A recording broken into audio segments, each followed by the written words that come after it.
Hi all, നമ്മൾ moving charges and magnetism എന്ന് പറയുന്ന ചാപ്റ്ററിൻ്റെ ബാലൻസ് ക്വസ്റ്റ്യൻസ് നമുക്ക് വർക്കൗട്ട് ചെയ്യാം. അപ്പോൾ തുടങ്ങല്ലേ.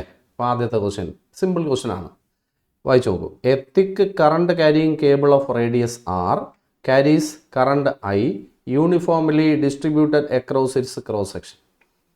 ഒരു കണ്ടക്ടറിൽ കൂടെ കറണ്ട് പോകുന്നു, അത്രേ ഉള്ളൂ.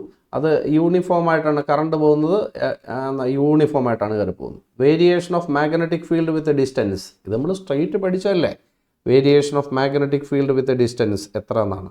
അപ്പം നമുക്ക് നോക്കാം. അപ്പോൾ നമ്മൾ ഇവിടെ ബിയും ഇവിടെ ആറും കണക്ട് ചെയ്ത് നമ്മൾ ഗ്രാഫൊക്കെ വരച്ചാണ്. ഇൻസൈഡ് ബിയും ആറും ഡയറക്റ്റ് പ്രപ്പോർഷനിലാണ്. ഇനി വെളിയിൽ ഉള്ളൊരു പോയിന്റ് ആണെങ്കിൽ ബിയും ആറും ഇൻവേഴ്സ് പ്രപ്പോർഷനിലാണ്. അപ്പോൾ ഇതല്ലേ ഗ്രാഫ്. ഇത് ഏതാ ആൻസർ? ഇതാണ് ആൻസർ. എളുപ്പം ക്വസ്റ്റ്യൻ, സ്ട്രൈറ്റ് ക്വസ്റ്റ്യൻ. അടുത്ത ക്വസ്റ്റ്യനിലേക്ക് പോവാം. A long straight wire of radius A carries study current ആയി. ഇതേ ക്വസ്റ്റ്യൻ ആണ് കേട്ടോ. The current is uniformly distributed over the cross section. The ratio of magnetic field B and B dash at distance a/2. a/2 എന്ന് പറഞ്ഞാൽ അകത്തുള്ള പോയിൻ്റാണ്. And 2a വെളിയിലുള്ള പോയിൻ്റാണ്. അപ്പോൾ ഈ രണ്ട് സ്ഥലങ്ങളിലെയും മാഗ്നറ്റിക് ഫീൽഡ് കണ്ടുപിടിക്കണം, എന്നിട്ട് റേഷ്യോ എടുക്കണം. അപ്പോൾ നമുക്ക് ഓരോ ഒന്നായിട്ട് പറയാം. Magnetic field inside, magnetic field ഇൻസൈഡിൻ്റെ ആൻസറും മാഗ്നറ്റിക് ഫീൽഡ് ഔട്ട്സൈഡിൻ്റെ ആൻസറും നിങ്ങൾക്കറിയാം, നിങ്ങൾ പഠിച്ചതാണ്. ഒരു കണ്ടക്ടറിൻ്റെ കേസിൽ ഒരു കണ്ടക്ടറിൻ്റെ റേഡിയസ് എ ആണ്. കണ്ടക്ടറിൻ്റെ അകത്ത് 6 ഡിസ്റ്റൻസിലുള്ള പോയിൻ്റ് എടുക്കാം, പുറത്ത് 6 ഡിസ്റ്റൻസിലുള്ള പോയിൻ്റ് എടുക്കാം. എടുത്തു കഴിഞ്ഞാൽ മാഗ്നറ്റിക് ഫീൽഡിൻ്റെ ആൻസർ നമുക്കറിയാം. ഔട്ട്സൈഡ് പോയിൻ്റ് ആണെങ്കിൽ നമുക്ക് എളുപ്പം അറിയാം. എന്താണ്? μ0I/2πr ആണ് ഇക്വേഷൻ. എളുപ്പമുള്ളൊരു ഇക്വേഷനാണ്. ഇനി ഇൻസൈഡ് പോയിൻ്റ് ആണെങ്കിൽ μ0/2πa², 2πa² ഇൻറ്റു IR എന്നാണ് നമ്മുടെ ഇക്വേഷൻ. ഇതാണ് നമ്മൾ പഠിച്ച ഇക്വേഷൻ. ഇനി ഈ ഇക്വേഷൻ നമ്മൾ ഇവിടെ ഉപയോഗിക്കുന്നു. ഇപ്പോൾ ഇവിടെ ആദ്യത്തെ കേസിൽ a/2 അല്ലേ. a/2 എന്ന് പറയുന്നത് ഇൻസൈഡാണ്. അപ്പോൾ ഇൻസൈഡിലുള്ള ഈ മാഗ്നറ്റിക് ഫീൽഡിനെ നിങ്ങൾ ബി എന്ന് വിളിക്കണം. ഇനി ഔട്ട്സൈഡിലുള്ള ഈ മാഗ്നറ്റിക് ഫീൽഡിനെ ബി ഡാഷ് എന്ന് വിളിക്കണം. എന്നിട്ട് b/b' നിങ്ങൾ കണ്ടുപിടിക്കണം. അപ്പോൾ നമുക്ക് ചെയ്യാം. ഇപ്പം നമ്മുടെ ഇവിടുത്തെ കേസിൽ ആദ്യത്തെ കേസിൽ ആറിൻ്റെ വാല്യൂ കേട്ടോ, ആറിൻ്റെ വാല്യൂ a/2 ആണ്. രണ്ടാമത്തെ കേസിൽ ആറിൻ്റെ വാല്യൂ എത്രയാണ്? 2a ആണ്. ഇത് രണ്ട് സബ്സ്റ്റിറ്റ്യൂട്ട് ചെയ്യാം. അപ്പം ബിയുടെ ആൻസർ എത്ര വരും? നിങ്ങൾ തന്നെ പറയാം. μ0I/2πa² ഇൻറ്റു ആറിൻ്റെ ആൻസർ a/2 എന്നാണ്. അപ്പോൾ റെഡിയാക്കുമ്പോൾ μ0I/4πa എന്ന് വരും. ഓക്കെ, ഇതാണ് എന്തിൻ്റെ ആൻസർ? ബിയുടെ ആൻസർ. ഇനി ബി ഡാഷിൻ്റെ ആൻസർ നിങ്ങൾ തന്നെ നോക്കി പറഞ്ഞാൽ മതി. μ0I/2π, ആറിൻ്റെ ആൻസർ എത്രയെന്ന് പറയുക? 2a. ഓക്കെ, ഇതിൽ നമുക്കൊന്ന് റെഡിയാക്കിയാൽ μ0I/4πa എന്നാണ്. നിങ്ങൾ തന്നെ നോക്കുക, രണ്ടിൻ്റെ ആൻസറും സെയിം ആണ്. ഓക്കെ, രണ്ടിൻ്റെ ആൻസറും സെയിം ആണ്. അപ്പോൾ what is A ratio? b/b' എടുത്താൽ 1:1. അപ്പോൾ ആൻസർ 1 എന്നാണ്. അപ്പോൾ ഇതിനകത്ത് ആകെ നമ്മുടെ ആ ഇക്വേഷൻ അറിയാവുന്നുണ്ടെങ്കിൽ നമുക്ക് ചെയ്യാം. എളുപ്പമല്ലേ. അടുത്ത ക്വസ്റ്റ്യനിലേക്ക് പോയിക്കൂടെ? കൂടുതൽ സമയം സ്പെൻഡ് ചെയ്യണോ? അടുത്ത ക്വസ്റ്റ്യനിലേക്ക് പോവാം. എന്താണ്? എ സിലിണ്ട്രിക്കൽ കണ്ടക്ടർ, കണ്ടക്ടറിനൊക്കെ സിലിണ്ടർ ഷേപ്പാണ്. Radius R carries current the plot of magnetic field with distance. Same ഒരു റെപ്പറ്റീഷനാണ് ആക്ച്വലി. അപ്പോൾ അതിൻ്റെ ആൻസർ ഏതാ? ഇതാണ്. ഓക്കെ, ഇൻസൈഡ് ആണെങ്കിൽ B directly proportional to distance ആണ്. ഔട്ട്സൈഡ് ആണെങ്കിൽ B inversely proportional to distance ആണ്. അപ്പോൾ ഒന്നും കൂടെ ആ ക്വസ്റ്റ്യൻ വന്നതേ ഉള്ളൂ. പിന്നെ തെറ്റിക്കണമെങ്കിൽ തെറ്റിക്കട്ടെ എന്ന് വിചാരിച്ചാണ് സിലിണ്ട്രിക്കൽ കണ്ടക്ടർ എന്നൊക്കെ പറഞ്ഞ് ക്വസ്റ്റ്യൻ ചോദിച്ചിരിക്കുന്നത്. ഇനി അടുത്ത question. A long solenoid 50 centimetre length having 100 turns carries current 2.5. Magnetic field at the centre എത്ര എന്നാണ് ക്വസ്റ്റ്യൻ. അപ്പോൾ നമുക്ക് ചെയ്യാം. സോളിനോയിഡിൻ്റെ സെൻറ്ററിലുള്ള മാഗ്നറ്റിക് ഫീൽഡ് എത്ര? മാഗ്നറ്റിക് ഫീൽഡ് കാണാനുള്ള ഇക്വേഷൻ μ0NI എന്നാണ്. ഓക്കെ, അപ്പം μ0 എഴുതി, സ്മോൾ n എന്ന് പറഞ്ഞാൽ ക്യാപിറ്റൽ N/L എന്നാണ് I. ഇനി ഇതിൽ വാല്യൂ ഇടുക. μ0യുടെ ആൻസർ 4π ഇൻറ്റു 10⁻⁻⁷. ഇനി എന്നിൻ്റെ ആൻസർ 100, കറണ്ടിൻ്റെ ആൻസർ 2.5 ഡിവൈഡ് ബൈ എല്ലിൻ്റെ ആൻസർ 50 സെൻറ്റിമീറ്റർ. അപ്പോൾ 50 ഇൻറ്റു 10⁻². ഇനി എൻ്റെ ഹെൽപ്പൊന്നും നിങ്ങൾക്ക് ആവശ്യമില്ല ഇത് ചെയ്യാൻ വേണ്ടി. ഓക്കെ, അപ്പോൾ നിങ്ങൾ ആൻസർ കണ്ടുപിടിക്കുക. അപ്പോൾ ആൻസർ കാൽക്കുലേറ്റ് ചെയ്യുമ്പോൾ നമ്മുടെ ആൻസർ വരുന്നത് ഓക്കെ ചെയ്യാൻ പോവാണ് ഞാൻ. അങ്ങ് ചെയ്തേക്കാം. എന്താ 4π × 10⁻⁻7 എഴുതി. ഇതിനെ ഇതുകൊണ്ട് ഇൻറ്റു ചെയ്യുമ്പോഴത്തേക്ക് 25 ഓക്കെ 25 × 10 എന്താ ഡിവൈഡഡ് ബൈ 50 അതുപോലെ എഴുതി. ആ 10⁻⁻2 മണ്ടേ വരുമ്പോൾ 10⁻². ഓക്കെ, അപ്പോൾ ഇനി നമുക്ക് റെഡിയാക്കാം. ഇത് രണ്ടും കൂടി ചെയ്യുമ്പോൾ 2 എന്ന് വരും. ആ 2ഉം ഇതും കൂടെ വെട്ടുമ്പോൾ 2 എന്ന് വരും. ബാക്കി പറഞ്ഞാൽ മതി. 2 എന്താണ് 2π × ബാലൻസ് പറയുക. ഇവിടെ 10⁻³ ഉണ്ട്, 10⁻⁻4 ഉണ്ടോ? അപ്പോൾ 2 × 3.14 അപ്പോൾ എത്ര 6.28 × 10⁻⁻4 ഉണ്ടോ? അപ്പോൾ 6.28 × 10⁻⁻4 എന്നാണ് അതിൻ്റെ ആൻസർ വരുന്നത്. ആൻസർ കിട്ടിയില്ലേ? അപ്പോൾ ആൻസർ ഇതാ കിട്ടി 6.28 × 10⁻⁻4. അപ്പോൾ നമ്മൾ 13 ക്വസ്റ്റ്യൻസ് ചെയ്തു തീർത്തിരിക്കുകയാണ്. ഇനി 14ാമത്തെ ക്വസ്റ്റ്യനിലേക്ക് കിടക്കാം. അപ്പോൾ അടുത്ത question, 2 parallel infinitely long current carrying wires are shown. The resultant magnetic field at a point P is 0. P എന്ന് പറയുന്ന പോയിന്റിലെ മാഗ്നറ്റിക് ഫീൽഡ് 0 ആണ്. ദെൻ I കണ്ടുപിടിക്കുക. എന്ത് പ്രയാസമാണ്. അപ്പോൾ നമ്മുടെ ഫസ്റ്റ് കമ്പിയിൽ നിന്ന് പോയിന്റ് പിയിലേക്ക് എത്ര ദൂരമുണ്ട്? 27 സെൻറ്റിമീറ്റർ ഉണ്ട്. സെക്കൻഡ് കമ്പിയിൽ നിന്ന് പോയിന്റ് പിയിലേക്ക് എത്രയുണ്ട്? 9 സെൻറ്റിമീറ്റർ ഉണ്ട്. ഫസ്റ്റ് കമ്പിയിൽ കറണ്ട് താഴോട്ടാണ്. അപ്പോൾ ഫസ്റ്റ് കമ്പിയുടെ റൈറ്റ് സൈഡിലുള്ള മാഗ്നറ്റിക് ഫീൽഡ് എങ്ങനെ കണ്ടുപിടിക്കും? ഔട്ട്വേർഡ്സ്. ഓക്കെ, നമ്മുടെ റൂള്. ഇനി സെക്കൻഡ്, അപ്പോൾ ഔട്ട്വേർഡ്സ് ആണ് ഫസ്റ്റ് കമ്പി കാരണം. ഇനി സെക്കൻഡ് കമ്പി കാരണം മാഗ്നറ്റിക് ഫീൽഡ് എങ്ങനെയാണ്? പിടിച്ചു നോക്കുക, ഇൻറ്റു. ഓക്കെ, അപ്പോൾ സെക്കൻഡ് കമ്പി കാരണം ഇൻറ്റു. ഓക്കെ, ഇനി നെറ്റ് ഫീൽഡ് 0 ആണെന്ന് പറയുന്നുണ്ട്. I എത്രയാണ്? അപ്പോൾ ആദ്യത്തെ ഒരു കമ്പി കാരണമുള്ള മാഗ്നറ്റിക് ഫീൽഡ് കാണാനുള്ള ഇക്വേഷൻ നിങ്ങൾക്കറിയാം. μ0I/2r എന്നാണ്. μ0/4π 2I/d എന്നാണ്. അപ്പോൾ μ0/4π 2I/d എന്നാണ്. അല്ലെങ്കിൽ μ0I/2πd എന്നാണ് നമ്മുടെ ഇക്വേഷൻ. ഓക്കെ, ഫസ്റ്റ് കമ്പി കാരണമുള്ള മാഗ്നറ്റിക് ഫീൽഡിൻ്റെ ആൻസർ μ0I/2πdയുടെ വാല്യൂ എത്രയാണ്? 27. അപ്പോൾ 27 × 10⁻⁻2 എന്നാണ്. ഇത് ഔട്ട്വേർഡ്സ് ആണ്. ഓക്കെ, സെക്കൻഡ് കമ്പി കാരണമുള്ള മാഗ്നറ്റിക് ഫീൽഡ് ഇതുപോലെ പറയാം. μ0I/2πd. d എന്ന് പറയുന്നത് 9 × 10⁻⁻2 ആണ്.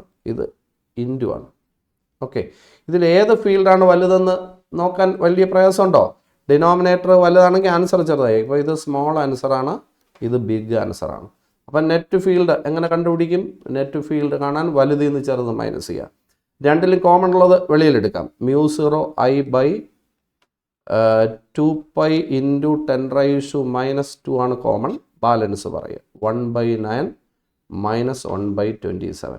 നെറ്റ് ഫീൽഡ് എങ്ങനെ ആയിരിക്കും? ഇൻറ്റു ആയിരിക്കും. ഓക്കെ, അപ്പോൾ ഈ നെറ്റ് ഫീൽഡിൻ്റെ വാല്യൂ 0 എന്ന് അവർ പറയുന്നുണ്ട്. അപ്പോൾ 0 = μ0I/2π × 10⁻⁻2 × 1/9 - 1/27 എന്നാണ്. ഓക്കെ, അപ്പോൾ രണ്ട് നമ്പർ ഇൻറ്റു ചെയ്യുമ്പോഴത്തേക്ക് 0 വരണം. അപ്പോൾ ഇതിൽ ഏതെങ്കിലും ഒരു നമ്പർ 0 ആയിരിക്കണം. അപ്പോൾ നമുക്കിതിൽ ഏത് 0 എടുക്കാം? ഇതിൽ 2 നമ്പറുണ്ട്. ഈ 2 നമ്പറിൽ ഏത് 0 എടുക്കാം? നമുക്ക് ഒരു കാര്യം, ഒരു അബദ്ധം പറ്റി. ആദ്യത്തെ കേസിൽ I ആണ്, രണ്ടാമത്തെ കേസിൽ Iയുടെ വാല്യൂ 10 എന്നാണ്. ഓക്കെ, അപ്പോൾ ഇതിനകത്ത് നമുക്ക് കറക്റ്റ് ചെയ്യാം. I കോമൺ ഇല്ല. ഓക്കെ, ആദ്യത്തിൽ 10/9 അടുത്തതിൽ I/27 ആണ്. അപ്പോൾ പ്രശ്നം തീർന്നില്ലേ? അപ്പോൾ ഈ 2 നമ്പർ ഒന്ന് സൂക്ഷിച്ച് നോക്കുക. ഇത് രണ്ടും കൂടെ ഇൻറ്റു ചെയ്യുമ്പോൾ answer 0. This cannot be equal to 0. അപ്പോൾ 10/9 - I/27 ഈക്വൽ ടു 0. അപ്പോൾ എത്ര വരും? 10/9 ഈസ് ഈക്വൽ ടു I/27.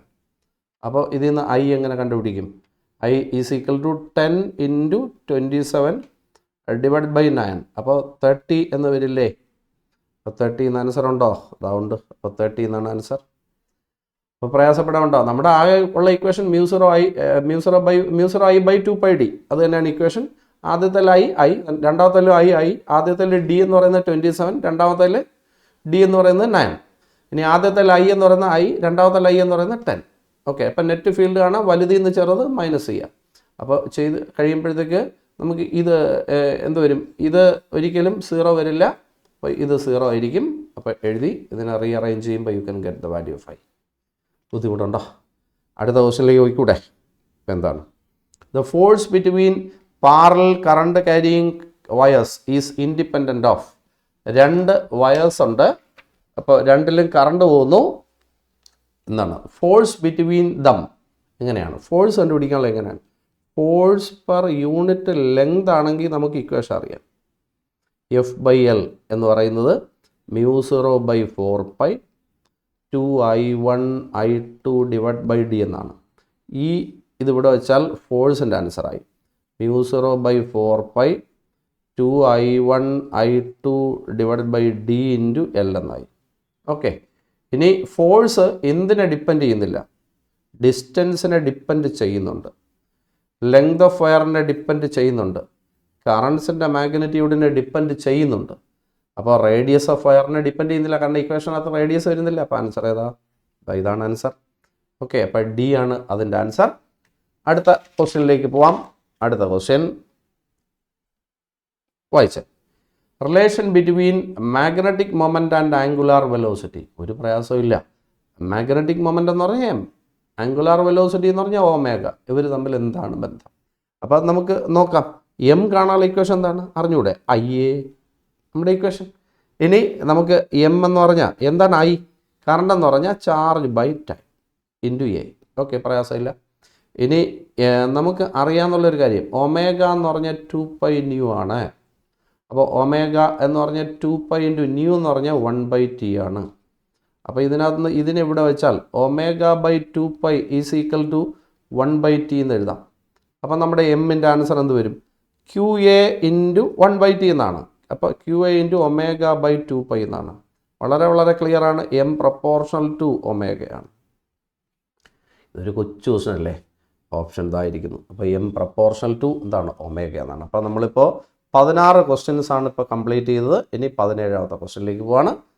അപ്പോൾ അടുത്ത ക്വസ്റ്റ്യൻ വായിച്ചു നോക്കൂ. Current sensitivity of A moving coil galvanometer തന്നിട്ടുണ്ട്. കറണ്ട് സെൻസിറ്റിവിറ്റി എന്ന് പറഞ്ഞാൽ ഡിഫ്ലക്ഷൻ 5/I. അതിൻ്റെ ആൻസർ തന്നിട്ടുണ്ട് 5 ഡിവിഷൻ പെർ മില്ലി ആംപിയർ. അപ്പോൾ 5 ഡിവിഷൻ പെർ മില്ലി ആംപിയറിനെ അങ്ങ് മേല് കയറ്റ്. മില്ലി ആംപിയർ എന്ന് പറഞ്ഞാൽ 10⁻³ ആംപിയർ. മേല് വരുമ്പോൾ ഇൻറ്റു 10⁻³ ഇത്രയും.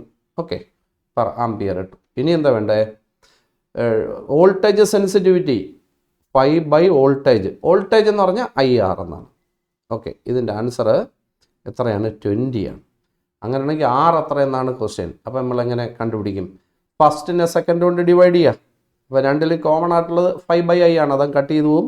ബാക്കി 1 / 1/R = 5 × 10⁻³ / 20 എന്നാണ്. അപ്പോൾ R = 5 × 1000 എന്ന് ഞാൻ എഴുതി, അല്ലെങ്കിൽ അങ്ങനെ തന്നെ എഴുതാം. 1000 / 20. ഓക്കെ, ഇത് രണ്ടും 20യും 100ഉം വെട്ടിയ 5. ഓക്കെ, ഇവിടെ ഒരു 50. അപ്പോൾ ആൻസർ ഇതാ വരുന്നു 250 എന്നാണ്. നല്ല എളുപ്പമല്ലേ? അപ്പോൾ 250 എന്നാണ് അതിൻ്റെ ആൻസർ വരുന്നത്. അപ്പോൾ ക്വസ്റ്റ്യൻ കിട്ടിയല്ലോ. പാറിൻ്റെ ആൻസർ എത്ര വരും? 250. അപ്പോൾ അത് ഓപ്ഷൻ സി ആണ്. വല്ല പ്രയാസമുണ്ടോ? അപ്പോൾ കറണ്ട് സെൻസിറ്റിവിറ്റി എന്ന് പറഞ്ഞാൽ 5/I. വോൾട്ടേജ് സെൻസിറ്റിവിറ്റി എന്ന് പറഞ്ഞാൽ 5 വോൾട്ടേജ്. വോൾട്ടേജ് എന്ന് പറഞ്ഞാൽ IR. ഇനി ഇക്വേഷൻസ് നമ്മൾ ഡിവൈഡ് ചെയ്ത് നിങ്ങളുടെ ആൻസർ ആയില്ലേ? സിമ്പിൾ ക്വസ്റ്റ്യൻ സാധാരണ ചോദിക്കുന്നതാണ്. അടുത്ത ക്വസ്റ്റ്യനിലേക്ക് പോകാം. Galvanometer of resistance 100 Ω. അപ്പോൾ ഗാൽവനോമീറ്ററിൻ്റെ റെസിസ്റ്റൻസ് 100 ആണ്. Is converted to voltmeter of range 10. അപ്പോൾ വിയുടെ വാല്യൂ എത്ര എടുക്കണം? 10. അതിനകത്ത് സീരീസ് ആയിട്ട് കണക്ട് ചെയ്യുന്ന റെസിസ്റ്റൻസിൻ്റെ വാല്യൂ 10K ആണ്. അപ്പോൾ 10 × 10⁻³ ആണ്. ഇനി the resistance is required to convert the same into ammeter of range 1 ampere. അപ്പോൾ നമുക്കൊരു കാര്യം ചെയ്യാം. നമ്മുടെ ഇവിടെ ഉപയോഗിക്കുന്ന ഇക്വേഷൻ ഓർമ്മയുണ്ടോ നിങ്ങൾക്ക്? എന്താണ് നമ്മളിവിടെ ഉപയോഗിച്ചത്? ഇതാണ്ടേ, ഇതായിരുന്നു നമ്മുടെ കേസ്. ഇതായിരുന്നു സീരീസ് റെസിസ്റ്റർ. ഇതാണ് ഗാൽവനോമീറ്റർ. നമ്മൾ ഇഷ്ടമുള്ള വോൾട്ടേജിലോട്ട് പ്രയോഗിക്കുന്നു. ഓർമ്മയുണ്ടോ? ഇനി കയറി പോകുന്ന കറണ്ട് IG ആണ്. വി എന്ന് പറയുന്നത് IR എന്ന് നമ്മൾ ചിന്തിച്ചാൽ V = IG × G + R. Okay, ഈ G തന്നെയാണ് ഞാൻ RG എന്ന് എഴുതിയത്. ഇനി നമ്മുടെ ഇവിടെ 10 ഈസ് ഈക്വൽ ടു ഐ ജിയുടെ ആൻസർ എനിക്കറിയില്ല. അപ്പോൾ ഐ ജിയുടെ ആൻസർ എഴുതി. ജിയുടെ ആൻസർ 100 ആണ്. ആറിൻ്റെ ആൻസർ 10,000 ആണ്. ഓക്കെ, 10,000 ആണ്.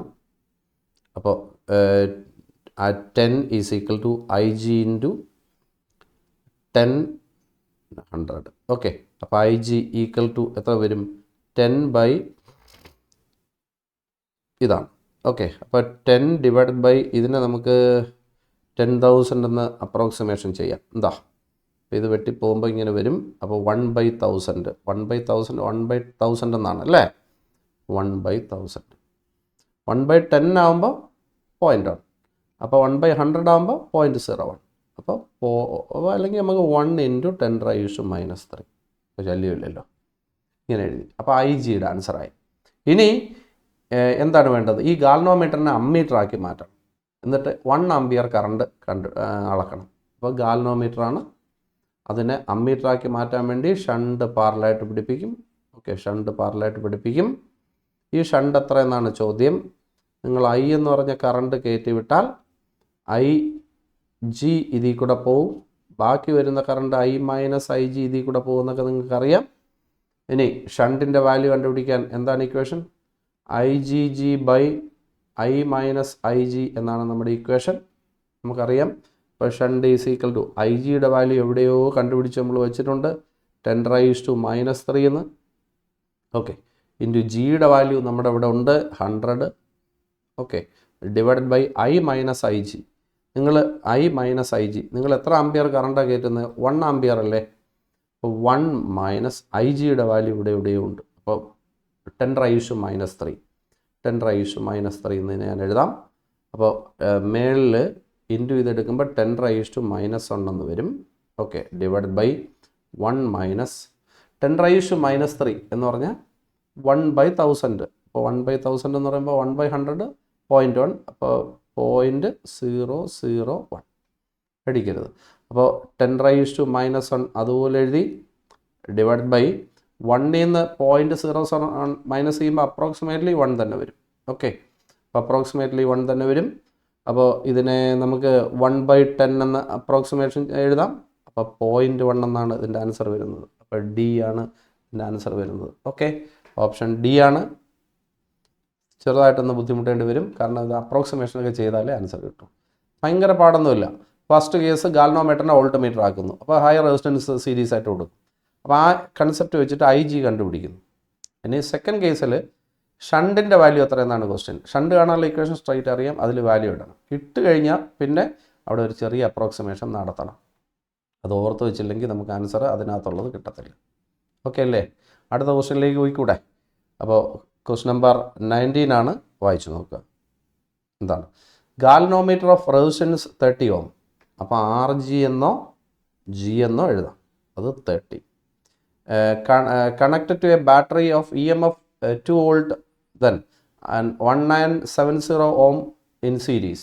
അപ്പോൾ ഗാൽവനോമീറ്റർ ആണ്. ഇതിൽ ഒരു ഹൈ റെസിസ്റ്റൻസ് പിടിപ്പിച്ചിട്ടുണ്ട്. ഇത് 30 Ω ആണ്. ഇത് എന്ന് പറയുന്നത് 1970 ആണ്. ഇനി full scale deflection 20 divisions is obtained in the galvanometer. അപ്പോൾ ഗാൽനോമീറ്റർ മാക്സിമം ഗാൽനോമീറ്റർ കറണ്ടാണ് അത് പറഞ്ഞിരിക്കുന്നത് 20. Okay, to reduce the deflection to 10 division resistance എത്ര എന്നാണ് ക്വസ്റ്റ്യൻ. അപ്പോൾ നമ്മളിത് എങ്ങനെ ചെയ്യും? ഫസ്റ്റ് കേസിൽ എങ്ങനെയാണ്, നിങ്ങളിതിനെ വോൾട്ട് മീറ്ററിൽ കൊടുത്തിട്ടുണ്ട്. ഓക്കെ, അപ്പോൾ നിങ്ങൾ തന്നെ നോക്കുക എങ്ങനെ കണ്ടുപിടിക്കും. ഐ ജി എങ്ങനെ കാണുന്നത്? ഈ ലൈനിൽ കൂടെ ഉള്ള കറണ്ട് ഐ ജി അല്ലേ? ഐ ജി എങ്ങനെ കാണും? I G equal to V/R മനസ്സിൽ കാണുക. V/R എത്രയാ? 6 തന്നെ. ഇനി പ്ലസ് ജി അല്ലേ ഗാൽനോമീറ്ററിൻ്റെ റെസിസ്റ്റൻസ്. ഇനി ഇതിൽ വാല്യൂ ഇടുക. വോൾട്ടേജ് എന്ന് പറയുന്നത് ഫസ്റ്റ് കേസിൽ 2 വോൾട്ടാണ്. ഡിവൈഡഡ് ബൈ ആറിൻ്റെ വാല്യൂ 1970 ആണ്. പ്ലസ് ജിയുടെ വാല്യൂ 30 ആണ്. അപ്പോൾ ഫസ്റ്റ് കേസിൽ 2 ഡിവൈഡഡ് ബൈ 2000 എന്നാണ്. ഓക്കെ, 2000 എന്നാണ്. ഓക്കെ, പ്രയാസപ്പെടാനൊന്നുമില്ല. ഇത് വെട്ടിപ്പോകുമ്പോഴത്തേക്ക് 1/1000. അപ്പോൾ 1/10⁻3. അപ്പോൾ 10⁻⁻3. ഇനി സെക്കൻഡ് കേസിൽ to reduce the deflection to 10. നേരത്തെ ഡിഫ്ലക്ഷൻ എത്രയായിരുന്നു? 20 ആയിരുന്നു. അത് 10 ആക്കി മാറ്റണം. അപ്പോൾ ഐ ജി എന്ന് പറയുന്ന IG/2 ആയി. വി എത്ര തന്നെ 2 തന്നെ ഡിവൈഡഡ് ബൈ R1970 തന്നെ പ്ലസ് അവിടെ പിടിപ്പിക്കുന്ന എന്താണ് കണ്ടുപിടിക്കേണ്ടത് റെസിസ്റ്റൻസിൻ്റെ വാല്യൂ എത്ര എന്നാണ് ചോദ്യം. ഓക്കെ, അപ്പോൾ ഗാൽവനോമീറ്ററിൻ്റെ റെസിസ്റ്റൻസ് ബാക്കി ഡീറ്റെയിൽസ് എല്ലാം ഇവിടെ ഉണ്ട്. ഇപ്പോൾ ഇവിടുത്തെ വാല്യൂ എത്ര എന്നാണ് ചോദ്യം. ഇപ്പോൾ ചെയ്യാമല്ലോ. അത് R' എന്ന് ഞാൻ എഴുതാം. ഇനി ഞാനിവിടെ ഒരു മിസ്റ്റേക്ക് എഴുതി, നിങ്ങൾ പറഞ്ഞില്ല 1970 അല്ലല്ലോ അവിടെ 30 അല്ലേ, അപ്പോൾ 30 + R'. ഇനി ഈ 2 ക്രോസ് ചെയ്ത് അവിടെ കയറ്റിയാൽ IG = 4 ഡിവൈഡഡ് ബൈ 30 + R' എന്നാണ്. 2 ഇക്വേഷൻ ഇവിടെ ഉണ്ട്. രണ്ടിൻ്റെ LHS സെയിം ആണ്. അപ്പോൾ RHS ഇക്വേറ്റ് ചെയ്യുക.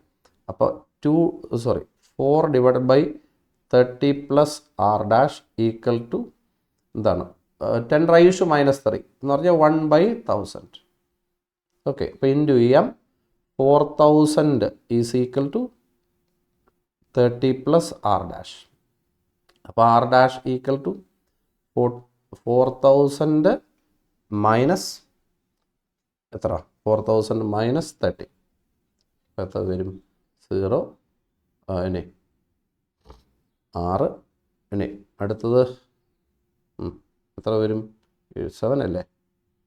73970 എന്നാണ് ആൻസർ വരുന്നത്. അപ്പോൾ what is resistance in series required 3970. Option C ആണ്. അപ്പോൾ നമ്മുടെ ക്വസ്റ്റ്യൻസ് എല്ലാം കഴിഞ്ഞു. ഇത് ഭയങ്കര ഒരു സംഭവം ക്വസ്റ്റ്യനൊന്നും അല്ലല്ലോ, ഇത് സിമ്പിളല്ലേ. അപ്പോൾ ഈ ഗാൽവനോമീറ്റർ സെക്ഷനൊക്കെ വൃത്തിയായിട്ട് ചെയ്ത് പഠിക്കണം, കാരണം അതിനകത്ത് നിന്നൊക്കെ ക്വസ്റ്റ്യൻസ് നമുക്ക് കിട്ടുന്നതാണ്. അപ്പോൾ നന്നായിട്ട് വർക്കൗട്ട് ചെയ്യുക. അപ്പോൾ ആ ചാപ്റ്റർ കഴിഞ്ഞു. ഇനി നമുക്ക് വേറൊരു ചാപ്റ്ററായിട്ട് നമുക്ക് അടുത്ത ക്ലാസ്സിൽ കാണാം. അപ്പോൾ ടിൽ ദെൻ ബൈ.